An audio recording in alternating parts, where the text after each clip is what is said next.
Welcome to the SVG-TV news for Friday, April 3rd. I am Khalil Kato with the details.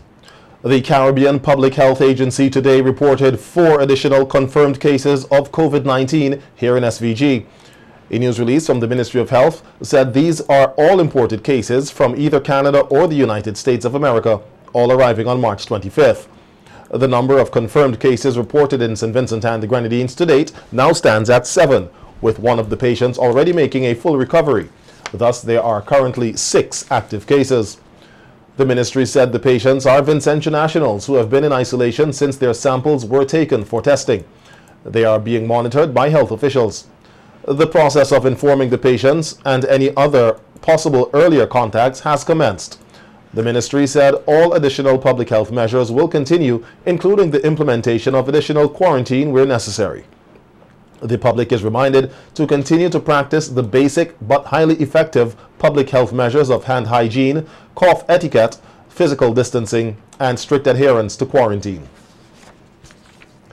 At a news conference today, before the 4 additional cases were announced, the authorities say they were monitoring the situation before taking further measures to curb the spread of the virus.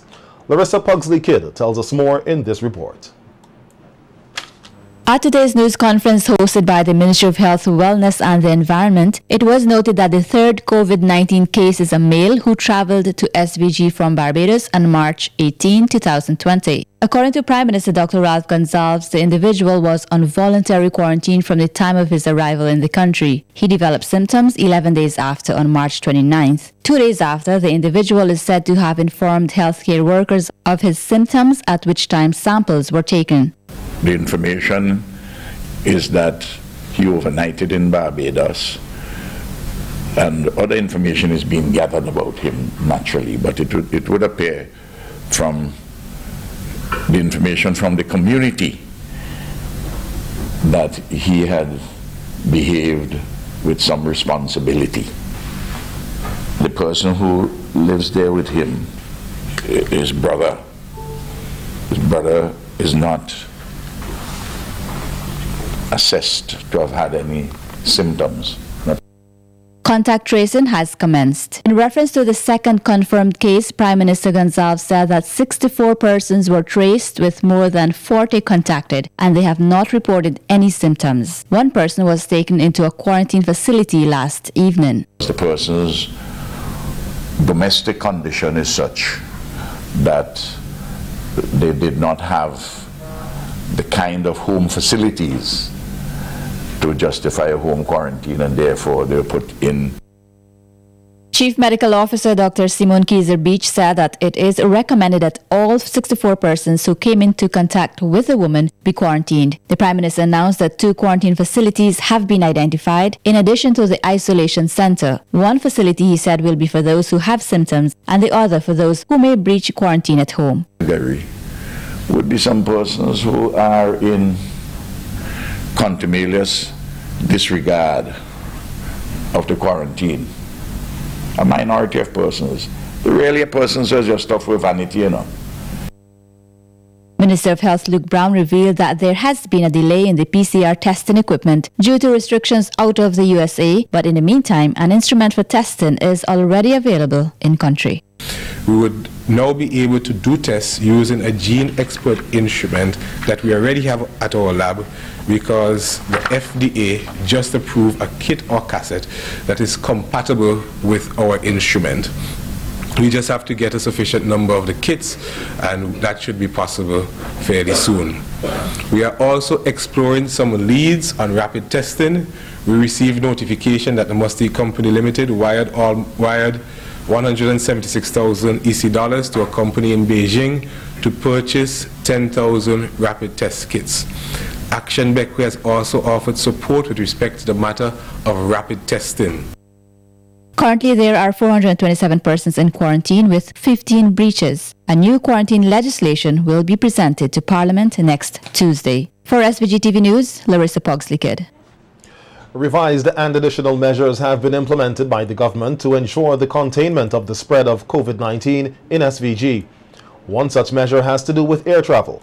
All persons traveling to SVG will now be quarantined for 14 days regardless of their place of origin. practically speaking, St. Vincent and the Grenadines, either through its own restrictions, which it just made, or from outside, is on a lockdown. From outside, I'm talking about. It's, I'm talking about persons entering St. Vincent and Grenadines. No international flights come in, and as of tomorrow, Liat for 14 days will not be flying. So you have SVG and you have the One Caribbean Airways, and it's a good thing. But those, any of those who bring people in as of today will go on 14 days quarantine, which is a sensible response to this person who overnighted in Barbados. Van operators have been asked to limit their passenger load to 9 persons as against the 12 previously agreed to. In relation to licenses to operate a minibus, licenses, liquor licenses,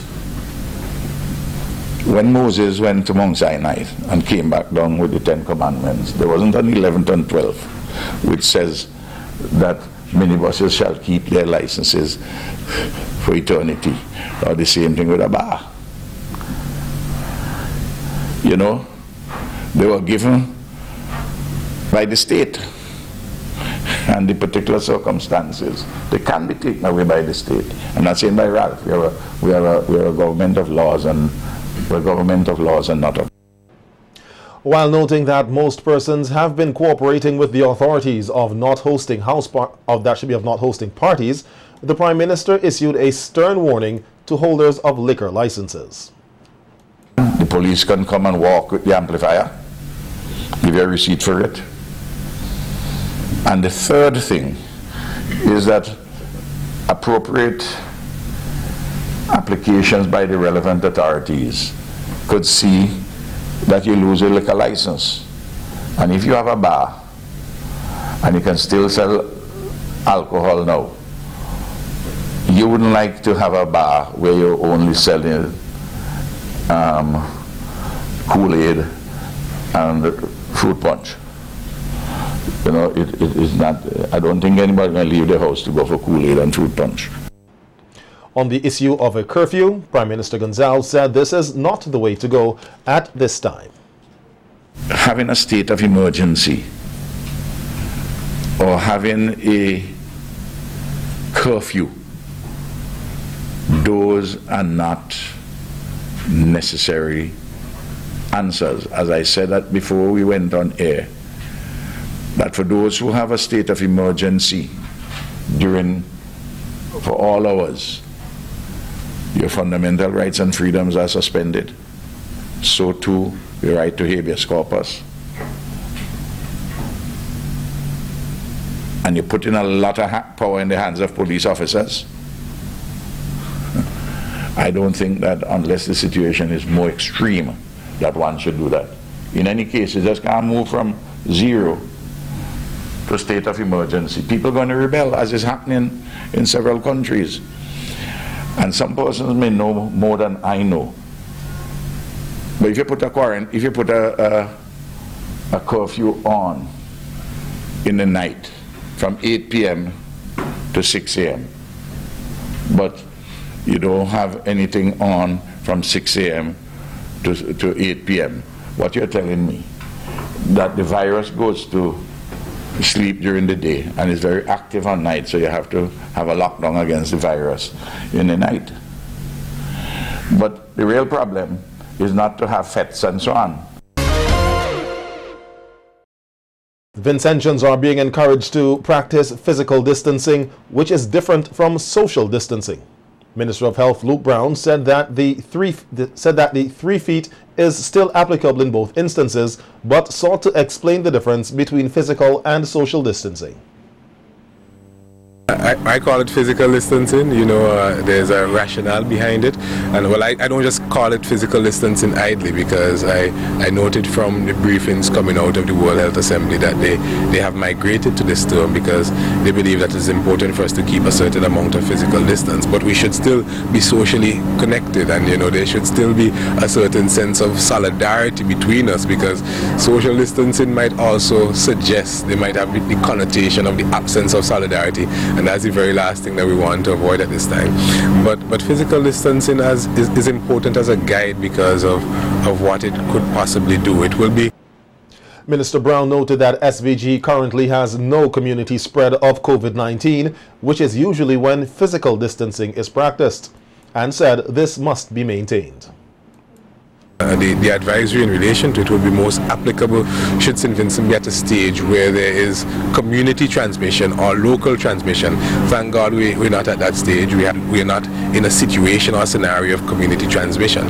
But I think that we could still adhere to the precaution of physical distancing so that, you know, we could minimize the spread. It's just simple science. If you're not too close to persons who may be infected, then you're not going to be able to pick up the infection from that person. So we just advise that it is practiced. And Opposition leader Dr. Godwin Friday is also urging all citizens, including churches, to take social and physical distancing seriously. In his address to the nation on Wednesday evening, Dr. Friday said that governments around the world have implemented strict guidelines limiting the number of persons allowed to gather publicly, and advises churches to use technology to get the message of God out to their members. Some churches are making use of available technology to host online worship services, Bible studies, and prayer meetings. If you are not already using them, consider doing so whenever you can. Our faith is strong, but we must couple it with action to fulfill our mission. Prayer is our strength always, but we recognize it most in difficult times, such as now. So let us bend our knees, and as the psalmist exhorts us to do, lift our eyes onto the hills, from whence cometh our help. He will not fail us. My prayers and best wishes are with our sisters and brothers in our diaspora. With schools across the country placed on an early Easter break, Dr. Friday said further measures need to be taken to protect the nation's teachers and students from COVID-19. As the new school term nears, we must prepare parents, teachers, and students for what may come. 2 weeks away is a long time when we talk about the COVID-19 pandemic. Much will change during that time. It may be necessary to extend the closure. Consideration must be given now to delivering instructions remotely via the internet or other means. This may require new software tools and equipment for teachers and students, and training to use them. When school eventually reopens, we must ensure that cleaning, sanitizing, and hand washing supplies are provided to the schools, and that they all have sufficient water to enable teachers and students to follow recommended hygiene practices. Dr. Friday also urged business places which haven't already put measures in place to protect their staff and customers to do so now. For the opening and closing of doors for your customers. Provide means to wash or sanitize hands upon entry to your business places. Place markers on the floor 3 to 6 feet apart for customers who must stand in line to be served. Limit the number of persons who can be inside at any given time. Allow for safe distance between customers inside, and encourage safe distancing of persons outside the entrance. For restaurants, I know it's difficult. Try your best to shift your operations to takeout services. In offices, adjust the office space and seating to allow for safe distancing between employees. The National Telecommunications Regulatory Commission, the NTRC, has signed a second contract for the SMART project with Flow for the provision of subsidized internet and computer equipment. The signing took place last Thursday, March 26th, at the NTRC's conference room. The project is being funded by the Universal Service Fund, which is one of the mandates of the NTRC's Telecommunications Act, and was signed for 2.8 million EC dollars. The SMART project will run for 5 years and will be carried out in 2 phases, involving 340 households each. The project is expected to grant internet connection to 680 households that have been without internet access previously at a subsidized price of $10 per month. Only households that have been without internet for the last 2 years will be eligible to apply. The project will target mainly households with students in grades 5 and 6, forms 4 and 5, students of the community college, as well as persons enrolled in online courses and distance learning.